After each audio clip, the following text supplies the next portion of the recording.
Write a system of linear inequalities that matches the graph. So we need to write equations for each of these lines, and then of course rewrite them as inequalities because there are shaded regions here. So first of all, this line, I'm going to check for its y-intercept. Its y-intercept is -1, -2, -3, -4. So -4 is the y-intercept. And then my slope, I kind of drew my slope triangle on top and below.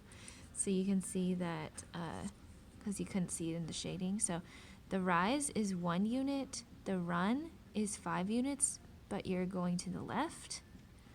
Okay, or as you can see, your line is decreasing, so your slope should be negative. The rise is 1, the run is 5, and the line is decreasing, so it should be -1/5.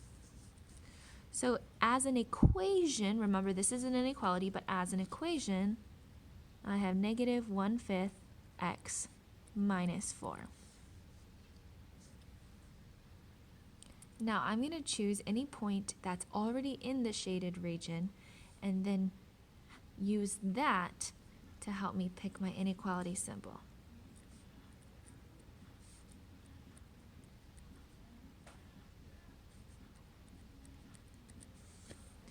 Okay, I want to choose an easy point, so I'm just going to choose something on the y-axis, something that has a 0 in it. So I'm going to choose the point 0, -5.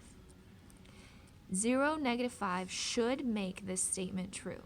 So we will plug in 0, -5, and then we'll choose the inequality symbol that makes the statement true because 0, -5 is a solution. Okay? Not y, we're plugging in the point. So plug in -5.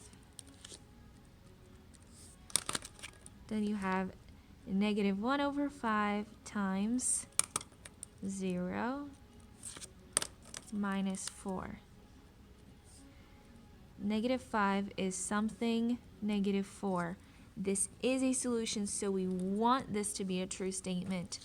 So -5 is less than -4, and that becomes the inequality symbol that we'll use in our line. Y is less than -1/5 x minus 4. To check, you can always test another point, like 0, 0, and you can say, oh, if I put in 0, 0, the statement is not true. So I don't shade in the 0, 0 region, and you can see that this shading is below this line. It does not shade where 0, 0 is. So less than is the proper symbol.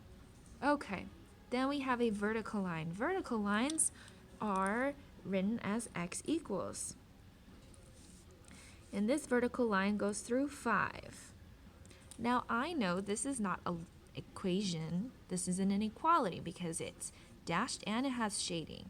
So again, I need to choose the inequality symbol. The nice thing is with vertical and horizontal lines, the inequality symbol is a lot easier to see. So x is something +5. Now it's shading to the left of our vertical line.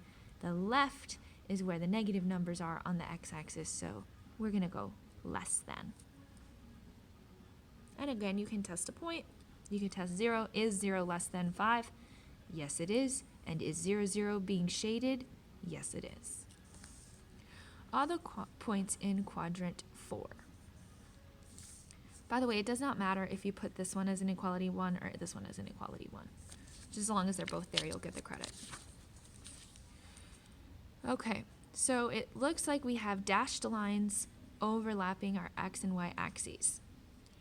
So the x-axis is represented by the line y equals 0. And the y-axis is represented by the line x equals 0. So I know that that's what's going to happen, but it's not going to be an equal sign, it's going to be an inequality symbol. So y something 0 and x something 0. We are shading above or below the y equals 0 line? Below. So it should be y is less than 0.